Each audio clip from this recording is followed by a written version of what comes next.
Welcome to Season 3 of The Breakdown, the official podcast of the Breakaway Roping Journal and calfroping.com. This season, we're diving into both the breakaway and calf roping like never before, bringing you the personalities, successes, and horses that make these events great. You can expect training tips from the top ropers, stories from the road, and industry news that goes beyond the numbers. I'm Taylor Vollen, your calf roping host. And I'm Lillian Kent, your breakaway host. And this is The Breakdown. Well, hello everyone, and welcome back to another episode of the Breakaway Breakdown. If you are listening to this when it is released, you know we are deep in some of the most exciting times in Breakaway. We just wrapped up the Kimes $1 Million Breakaway last night, and we are about to head to Vegas for the NFBR. We will be bringing you coverage from all those events. We have tons of stuff on our socials and our site, and I might have something in the works as far as podcasts go, so stay tuned. But before we talked about those events, I did want to give a nod to the Breakaway Futurity industry that has been so huge this year. That's right, we are talking to Miss Cheyanne McCartney. Cheyanne is a weapon both in the pro rodeo world and futurity world. Last year, she won the NFBR aggregate, and this year, she crushed the Futurity game, winning the 4-year-old Futurity at the Gold Buckle on Sarah Angeloni's Platinum Plus. She also got wins at the Riata Buckle Breakaway with Braley Shepard, and then just a few weeks ago, she and her husband Cody raked in more than $115,000 at the Gold Buckle Futurity in Abilene, Texas. This is a really fun and educational episode where we kind of run through the Breakaway Futurities and the opportunities available at them. We try to get you feeling a little bit more comfortable, maybe break into the futurity world. And this episode would not be possible without our partner Purina. I'm going to tell you a little bit more about them at the break, but they have this really neat feed finder program that allows you to input your horse's information, and they will give you an array of feed options that are right for them. All right, guys, we're going to jump into the episode with Cheyanne. It's time to rope. Let's go.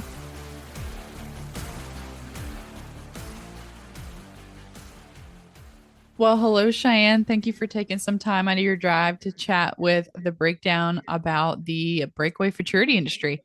Hey, thanks so much for having me. Yes, ma'am. So we were kind of talking before we got on here. I mean, it's hard to even keep track of all the breakaway futurities that are coming up now and all the opportunities for these young horses. When did you first start kind of getting into the showing side of breakaway? You know, when I was making that list of all the futurities that we go to, I actually forgot some when I was writing them down. But I guess so the RFA, I guess that would have been 3 years ago, was the first competition for young horses. You know, it's a futurity, but it's all timed. And so it's not so much the show aspect, but you are riding young horses that haven't been hauled very much. And then I started competing at the Royal Crowns.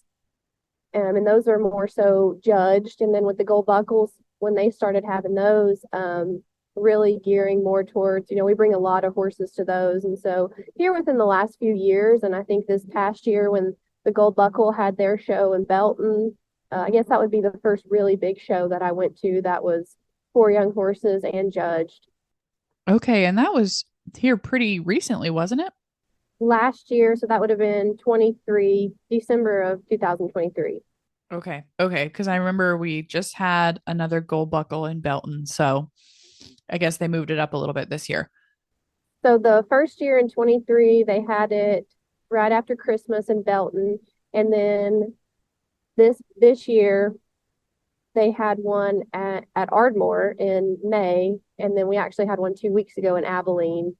So they changed the dates a little. They moved it up, which I think worked a little better. It was before everyone leaves to go to Vegas, but the entries did really good. So I don't know if they're going to stick with those dates or not, but everyone seemed to like those dates.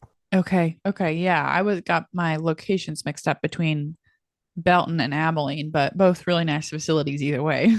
No, they definitely are. They picked a good place to have those. As many people know, the breakaway futurities are geared towards the younger horses, and the cutoff is generally 6 years old, isn't it? It is. The only futurity that we participate in that you can take a 7-year-old to is the RFA. That's typically in February or March. That's in Waco. They have a 7-year-old class, but everywhere else it's 6 and under. Okay. And you were kind of saying that there's there's ones that do the time, but then there's ones that do the judging aspect. And even most of those judged ones have a time component in them. Yeah, so the RFA is all timed. And then the Riata Breakaway is more so like a jackpot. And I guess they have an all age class and then a 5-year-old incentive, and it's all timed. And then all of the other ones have a time factor into them, but it's more so judged than it is on time. Kind of walk me through an ideal breakaway run just so people get a little bit of a feel of what those judges are looking for. I would say, the breakaway, the biggest thing, there's several different parts to it, but obviously the box. Your horse needs to be well mannered in the box and reacting off of you and under a lot of control. At the gold buckles, they don't so much mind if you need to walk them up, but that everything is controlled and the horse is responding off of you.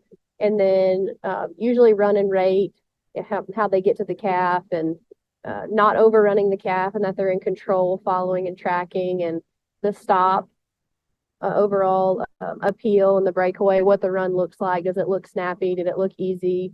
Was the horse making your job easy? And then the time has some factor in most of the futurities.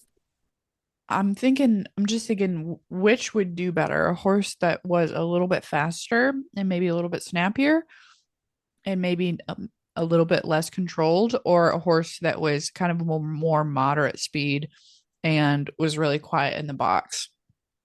I think a lot of that has to depends on the type of calf that you're running. Obviously, if you have a slower horse that looks really easy and is really controlled, but then you draw a stronger calf and it doesn't catch up, you're going to get knocked there. It's really hard, I think, with a horse that is great in the field but not as good in the box. I feel like your whole run starts off in the box, but every component is judged separately of the run. And so I think it just depends on the kind of calf you run, and then what kind of roper's up there and how they're making the horse look and how the horse is responding. Okay. And I know there is a fair bit of catch riding in the futurity industry, and you've catch rode pretty consistently, haven't you? I have at almost every futurity. I feel like I've jumped on a horse that I haven't rode before. But I just think that that goes along with the kind of horses that are showing up at these futurities, the kind of trainers they've been under. All the ones that I've rode, for the most part, the trainers have and the horses have made it easy on me because they've done their job pretty good. Mm-hmm. Mm-hmm. You kind of ran through everything that's needed to make a good breakaway fraternity run. If someone was wanting to get into the breakaway fraternities, what would you recommend for them to look for when it comes to a prospect? That is something that I definitely feel has changed in our industry as far as breakaway and calf horses. For me personally, I look for a horse that's in all the incentives, a horse that I can take to the Riata Breakaway, to the Royal Crowns, and that I can go to the Gold Buckle Futurity, and it's going to be in the incentives as far as the stallion incentive and the breeder incentive. I mean, we have a Woody B. Tough that my husband rode in the calf open that did well, and I rode him in the breakaway, and I ended up breaking the barrier on one of my runs. And he still made the short round, and he didn't win any money in the average, but he won quite a bit of money in the breeder's incentive. So I think starting with a horse that there's a lot of opportunities to win money is the most important thing to start with. A good horse that's going to give you a lot of opportunities to win money, and then you send it to the right trainer and they're doing a good job with the horse. I think those are the two main factors when starting out with this whole deal that come into play. Yeah. Well, and speaking of trainers, you and your husband Cody, I mean, you used to rodeo full time. Is breakaway fraternities kind of taken over that a little bit? I'm pretty spoiled in that I have Cody, and he is always at home working on these horses. We have a lot of horses at our place, some that we own, some that we have for clients, and so that does give me the opportunity to go rodeo and go where I want to go, and then show up at the futurities. The Old West Futurity in Utah this summer, I was rodeoing, and I just met him there, and he had a trailer full of horses that he'd been at home working really hard on and brought out there. So it really hasn't affected me as far as not going to rodeos, but I definitely have put the futurities as a priority because, it's part of our business that my husband trains these horses and that I'm going to ride them in the breakaway as well. But I am fortunate in the aspect of that I have Cody, and so I'm not in a position to have to miss out on too much. Can you tell me a little bit about what y'all's program looks like? Say you guys just got in a 2-year-old or a 3-year-old that has a decent handle on them. How do you go about getting them to be a solid fraternity horse? So typically, we will get in a 3-year-old, and one of the most important things is that it's broke. It's broke the right way and it feels good. And so that's more so of Cody. He usually rides them as 3-year-olds. I will start riding them when they're more patterned and trained. And a lot of the horses I kind of will just make a few runs on before the futurities. Cody is the one that's really laying down the groundwork. And in the past, we haven't had any 2-year-olds or any horses that are younger. This year, we bought a mare that is a rodeo horse that we are going to get some babies out of her, especially for the solo select futurity that's going to be happening in October of 2025. And so Mm-hmm. that will be a little different. We're not used to dealing with babies and things like that. But typically starting out with them where they're broke and ready to go and start roping on. And then Cody will pin rope on them a lot, get them patterned, get them going out of the box good, get them through the barrier. And we take them a lot of places. We go to a lot of weeknight jackpots. And, when I get home from the summer rodeo and I feel like I'm more tired at home and I go more at home because we try to expose these horses to as many new places, as many different situations and different boxes and things like that that we can take them to so that when we do take them to the futurities, we've set them up for success. And, they're young, but hopefully they won't be quite as green with seeing new places and getting more comfortable away from home. Mm-hmm. And are these horses that have gone through cutting programs or rein cow horse programs, or are these horses that were kind of just started as rope horses? Most of them that we have at the house and have had in the past have been through some kind of cow horse cutting program, something like that. And so I think that's going to start changing though with for instance, the solo futurity that they're doing. I mean, we're breeding these horses specifically for these futurities. And so I think that will start to change a little bit. But in the past, yes, they have been horses that have gone through the cow horse stuff or cutting or whatever it was. When they're done with that job, then we'll get them and start roping on them. Mm-hmm. It's really fun because kind of looking at it from outside of the industry perspective, I feel like, reiners have always been bred really specifically, but the whole nomination program thing came about, decades ago. And it got really specific in marketing horses and incentives and bloodlines. And then, we went through it with the barrel industry. We're going through it with the team roping industry, and now we're going through it with the breakaway industry. I think kind of the team roping and breakaway are hand in hand a little bit, but we're getting these incentives going and you're nominating your horses. And like you mentioned, the solo thing is so cool where you're buying a breeding like you do with Riata this past year. You buy a breeding, you get a slot, and you get to rope for some crazy money, which it's just such a cool way for those associations to promote their programs. And I really love watching it unfold because I feel like I've kind of seen it before in some other industries, and now it's happening in the breakaway. I think so too. It's definitely a little behind in especially the breakaway and calf roping world, but it is really neat that it's happening, and it's gonna, I feel, help, grow our industry and our events. And now, everyone wants a 3-year-old that's in all of those incentives. And so it's making it a little trickier to find those horses. And so now I do think people will be breeding their mares for these futurities and to have a futurity breakaway or calf roping horse.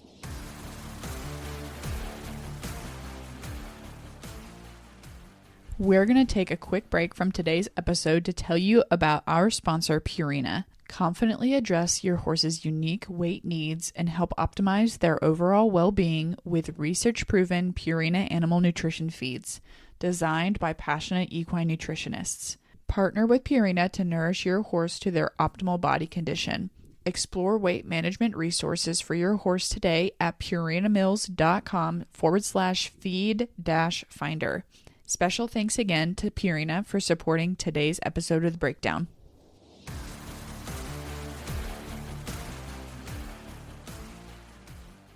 Yes, and you mentioned you were breeding your rodeo mare, your Palomino that you won the Prairie Circuit on a few weeks ago. Talk about what you're crossing her on. We're pretty sure we're going to do Metallic Attack and Woody Be Tough. We have a Woody that is 5 right now that we have shown this year, and we really like him a lot. We've liked all the Woodies that we've rode, and I've been around Metallic Attack a lot when he was in training with Gary Wells. I worked for Gary when Cody showed him, and so we're going to start with those two. We feel it'll be a good cross on her, and we're excited about it. Yeah, that's great. She has some pro rodeo money and she's very pretty to boot, so you can't beat that. We've kind of been touching on each futurity as we go, but let's like settle in and kind of run through that list you said you came in with and talk about all the opportunities and the different events that are available to people when it comes to breakaway futurities. Like I said, if I'm starting with a horse, I want to start with one or purchase one that is in all of the incentives. But if that's not the case, then there's the RFA it's usually at the end of February or sometime in March in Waco. That's all timed. Doesn't have to be bred any certain kind of way. And then also the Old West Futurity, which was one of my favorite futurities to go to this year. It was new. It was the first year they've had it, and I'm hoping that they continue to have it. It was a lot of fun. That is just a 6 and under class. I heard that Old West Futurity was absolutely gorgeous.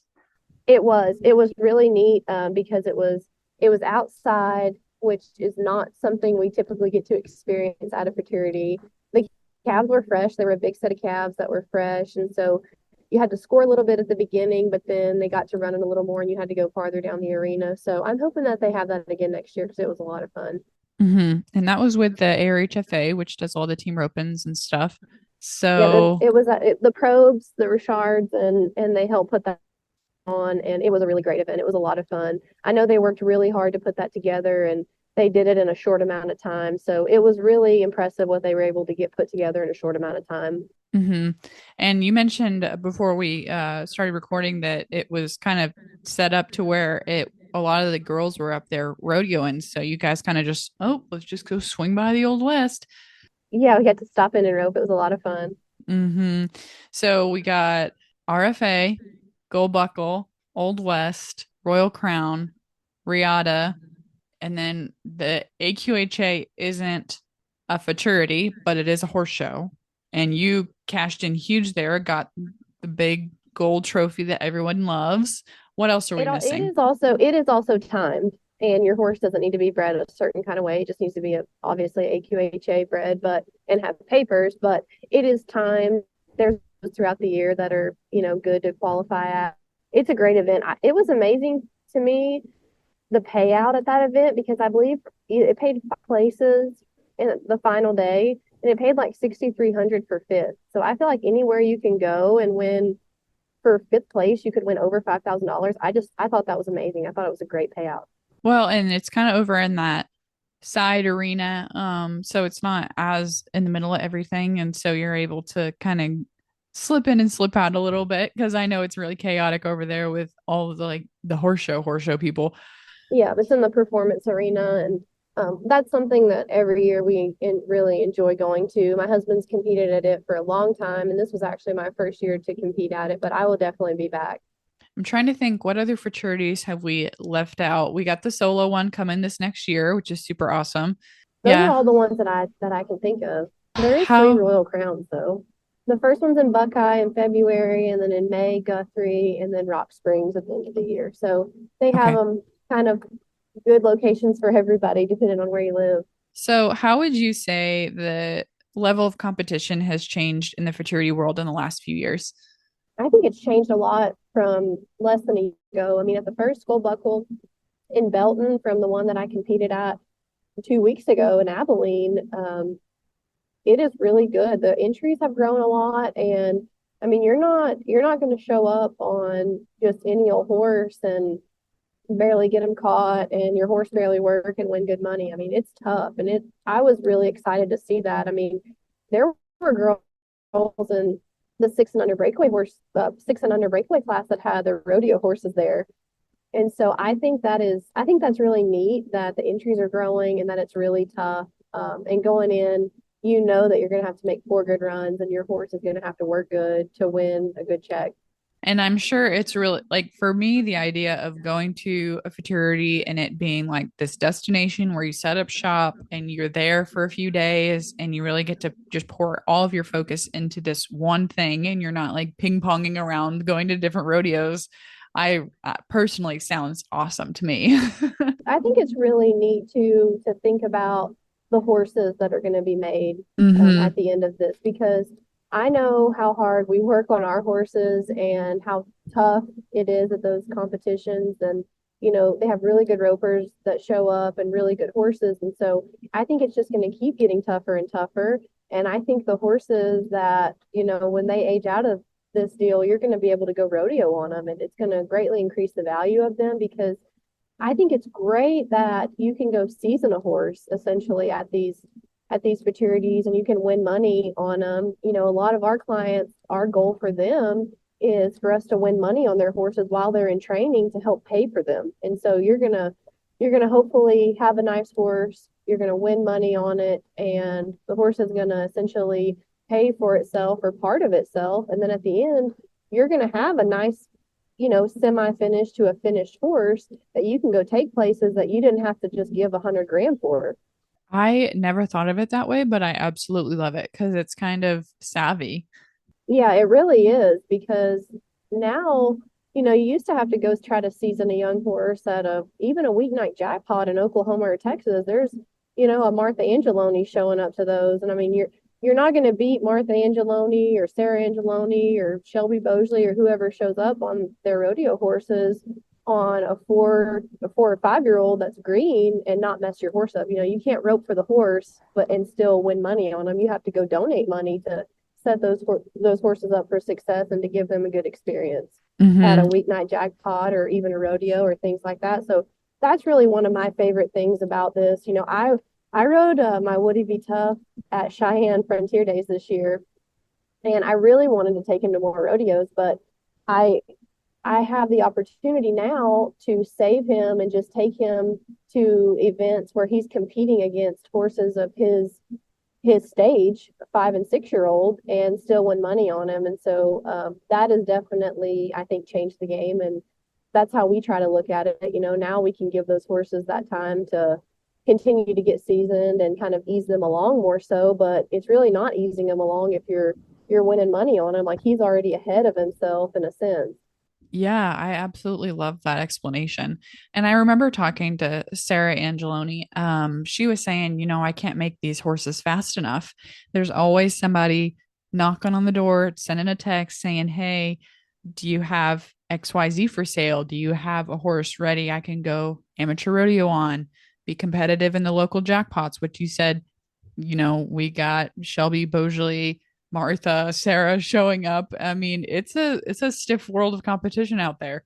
Yeah, I think so. And, I also think it's hard to sell a horse that is green and to someone, that's not quite ready to take it to all those things because we could have a really nice 4 to 6 year old going, but if it's not in the right hands and it's going to all these places and they're getting caught up wanting to be fast and, just try to win first at Northside or a Monday night jackpot, it honestly doesn't do the horse justice. And so I don't know. That's what Cody and I have said since these things started, and since we were able to start winning some money on these horses that we have in training and our own horses. It really does the horse justice because it gives them 3 years to win money, get seasoned, and be ready for someone at the end of that deal to actually go and for them to succeed on and have a more solid horse. That's something I even say for my own horse, which I don't do the breakaway, but every time I put a new skill on him or make him better somewhere, I think, if something ever happens, if he ever has to get sold, if he has to go somewhere else, him being a solid horse is setting him up for a better life no matter what happens because good horses are better valued. And if a horse is hot and blown up in the box, that doesn't bode as well for them as a horse that's super solid and can be depended on every single time. Yeah, I think so. And, for the most part, when Cody has had a horse for a couple years, especially three, one that's six, they're usually pretty solid and ready to go and, ready for their new owner and to start going more places. Yeah, I bet it's so satisfying to see your fraternity horses, out there in the big world roping. It is. We haven't, since in a few years, I think it'll look a lot different with the kind of horses we have, what they're going for, how they're bred, and all those things. And I'm really looking forward to it. I'm excited that all this has really started and that we have an opportunity to rope at these events. Yes, totally. Well, I think that wraps it up. I mean, we could dive into the nitty-gritty details, but I really just wanted this to be kind of an overview and kind of open the door to the futurity game to some people who maybe aren't as familiar with it. And there's really nobody better to talk to. So thank you for your time. Oh, thank you. I appreciate you highlighting this and bringing it to attention because I think people do have a lot of questions and I even have people ask me at the fraternities, right before it's starting, what do we do? What do we need to expect? And so I think one of the big things is learning all the different fraternities and where there is to go and calling those people and asking them, hey, what are the judges looking for? What do we need to do here and there? Because it definitely takes some finding out to know what is expected and where you want to go and what to do. So thanks for doing this. Yeah, yeah, totally. We got to highlight all aspects of the breakaway. Yes, ma'am. All right. Well, thank you so much for your time, and I will catch you later. Thank you.